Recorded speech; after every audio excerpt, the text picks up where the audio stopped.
जय हिंद बच्चों, आपका स्वागत है आपके अपने YouTube चैनल हिंदी मंच पर। पाठ की शुरुआत करने से पहले आप सभी से गुजारिश, जिन बच्चों ने चैनल को सब्सक्राइब नहीं किया है वो सब्सक्राइब कर लें, जिससे आपको आने वाली वीडियो मिलती रहे। चलो अब आज हम पाठ स्टार्ट करते हैं। पहली बूंद, यह एक कविता है। यह कक्षा 6 की पाठ्य पुस्तक मल्हार की नई पुस्तक है और इसके लेखक हैं गोपाल कृष्ण कौल।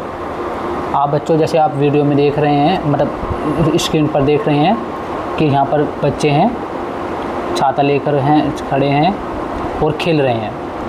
ठीक है बच्चों, और ये बादल है और यहाँ पर बूंद पड़ रही है, आपको दिखाई दे रही होगी। तो आप इससे अंदाज़ा लगा सकते हैं कि यह जो कविता है यह बरसात के मौसम पर या बरसात पर आधारित है। चलो आज यहाँ पर हम पाठ की शुरुआत करते हैं, कविता की शुरुआत करते हैं। पहली बूंद।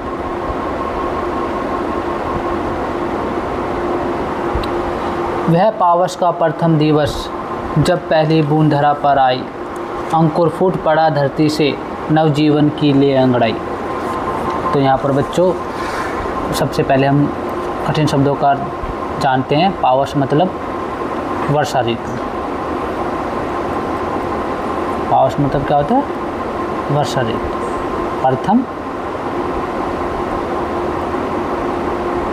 प्रथम मतलब पहला।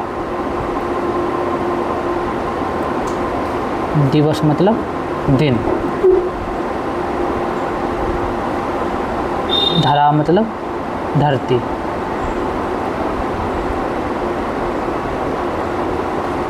अंकुर फूट पड़ा धरती से नवजीवन ने ले अंगड़ाई। अंगड़ाई मतलब अंगड़ाई लेना। ठीक है बच्चों, तो इसका भावार्थ ये होगा कि जब वर्षा ऋतु में पहली बूंद पहले दिन जब धरती पर आई, धरती पर गिरी, तो अंकुर फूट पड़ा धरती से कि जो धरती गर्म हो रही थी, गर्मी के कारण से सूरज की तेज तपत के कारण, तो बूंद गिरते ही ऐसे लगा जैसे अंकुर फूट पड़ा धरती पर। अंकुरित एक पौधा निकल आया, अंकुरित हो गया, और जैसे उस अंकुरित पौधे ने अंगड़ाई ली हो, नए जीवन, जैसे नए जीवन का आगमन हुआ हो। ठीक है बच्चों, इस कविता का, इस पंक्तियों का सार ये है। अगली पंक्तियाँ देखते हैं।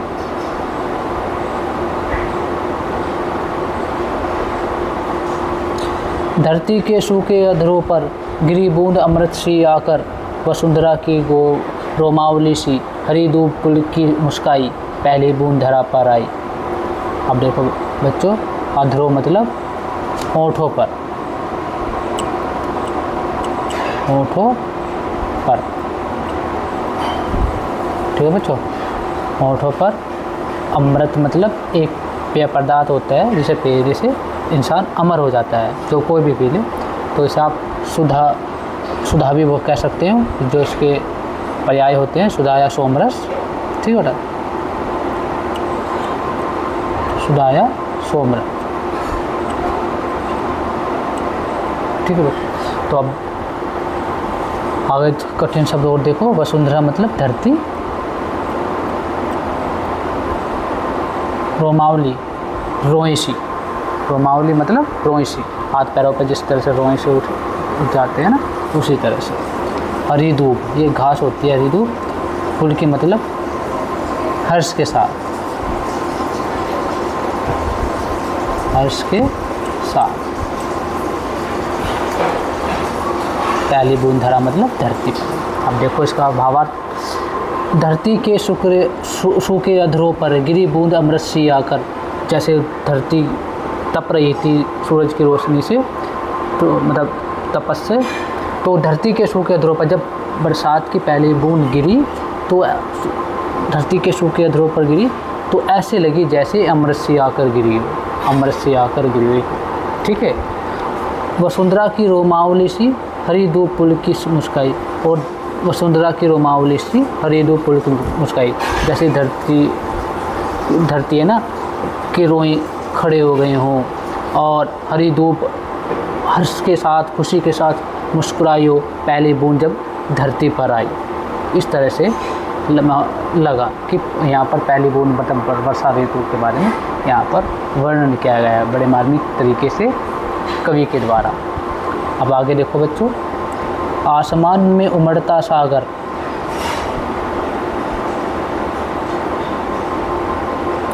लगा बिजलियों के स्वर्णिम पर, बजा नगाड़े जगा रहे, बादल धरती की तरुणाई, पहली बूंद धरा पर आई। तो यहाँ पर देखो बच्चों, स्वर्णिम क्या होता है?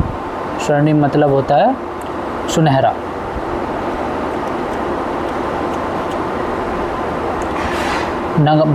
बजा नगाड़े, नगाड़े होता है एक प्रकार का अब बजाने वाला इंस्ट्रूमेंट, जैसे ढोलक होती है ना, उसी तरह का एक तरह नगाड़ा होता है जिसको बजाया जाता है खुशी के अवसरों पर, या कोई घर में खुशी है, त्यौहार है, तो उस अवसर पर इसे बजाया जाता है। तरुणाई मतलब बच्चों युवावस्था, युवावस्था।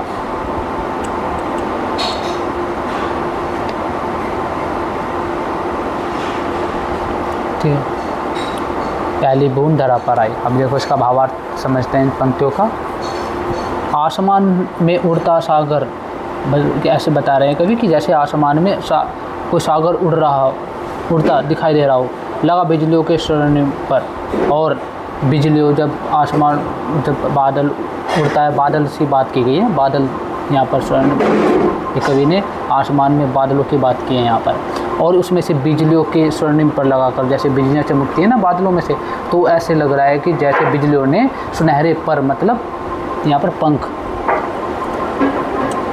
मतलब पंख लगा लिए हों, पंख लगाकर वो उड़ रहा हो आसमान में बादल। बजा नगाड़े जगा रहे, बादल धरती की तरुणाई, और बजा नगाड़े जगा रहे बादल धरती की तरुणाई, जो बादल हैं वो नगाड़े बजा रहे हैं खुशी में कि जब पहली बूंद धरा पर आई, कि धरती पर गिरी, तो वो नगाड़े बजा रहे हैं खुशी से। ठीक है, तो उन्हें खुशी है एक तरह से। तो इस तरह से कवि पहली बूंद धरती पर आने की खुशी को जाहिर कर रहे हैं। आगे देखो बच्चों,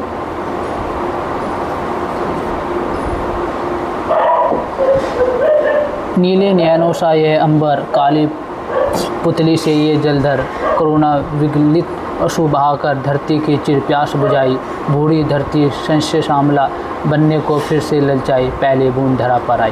देखो बच्चों, यहाँ पर नयनों मतलब आँखों, नयनों का मतलब होता है आँखों, अंबर मतलब आसमान। आप देख रहे होंगे इस पिक्चर में, इस वीडियो में, ये सारा का सारा नीला है ना, अंबर आसमान है ये सारा का सारा। ठीक है, और पुतली, काली पुतली, आँखों की पुतली के बारे में बताया गया है। जलधर मतलब बादल, करुणा मतलब दया,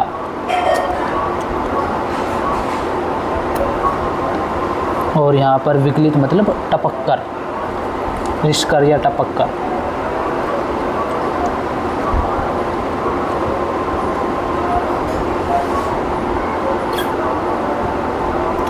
ठीक है, और आंसू मतलब आंसू।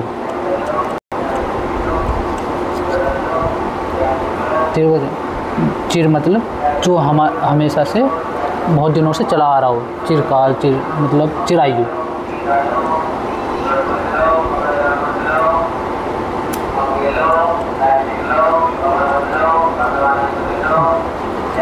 बूढ़ी धरती शस्य श्यामला, शस्य मतलब नई घास, नई घास बोल दो, या फसल बोल दो, जो हरी हरी दिखाई देती हो चारों तरफ। ठीक है ना, ठीक है, बनने को फिर से ललचाई, पहली बूंद धरा पर आई। अब इसका भावार्थ समझते हैं। नीले नैलो सा ये अंबर, जो ये ऐसा लग रहा है, जो ये अंबर है, आसमान, जो आँखें हैं जो हम देखते हैं, तो ऐसे नीले बिल्कुल आँखों सा दिखाई प्रतीत होता है, जिसमें काली पुतली से बादल, जो ये बादल हैं वो काली पुतली के समान नज़र आ रहे हैं। जब आँखों में काली पुतली होती है ना, तो ये जलधर उसके समान दिखाई दे रहे हैं। और उसे देखकर क्या होता है, करुण विगलित अश्रु बहाकर, जो करुणा है, दया, विगलित अश्रु बहाकर, वो जो आँखें हैं जब इसे देखती हैं तो वो इस दया को, मतलब करुणा को देखकर, मतलब दया की दृष्टि से देखकर वो उसके आंसू टपक पड़ते हैं, बहते हैं।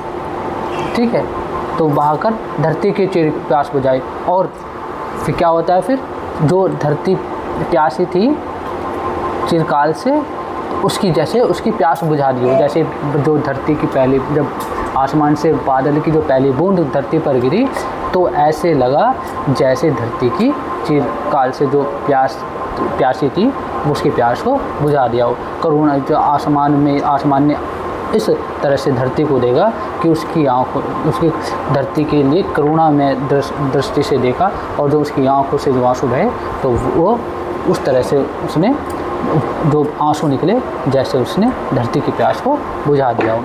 बूढ़ी धरती से श्यामला बनने को फिर से ललचाई, पहली बूंद धरा पर आई। ऐसे लगाया जैसे बूढ़ी धरती है ना, फिर से दोबारा से हरी भरी हो गई हो, चारों तरफ हरियाली दिखाई दे रही हो, घास हो, फसल हो।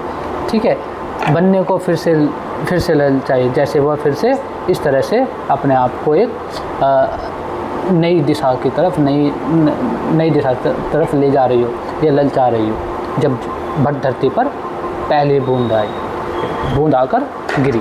यह लेखक के द्वारा वर्षा ऋतु का बड़े मार्मिक तरीके से वर्णन किया गया है।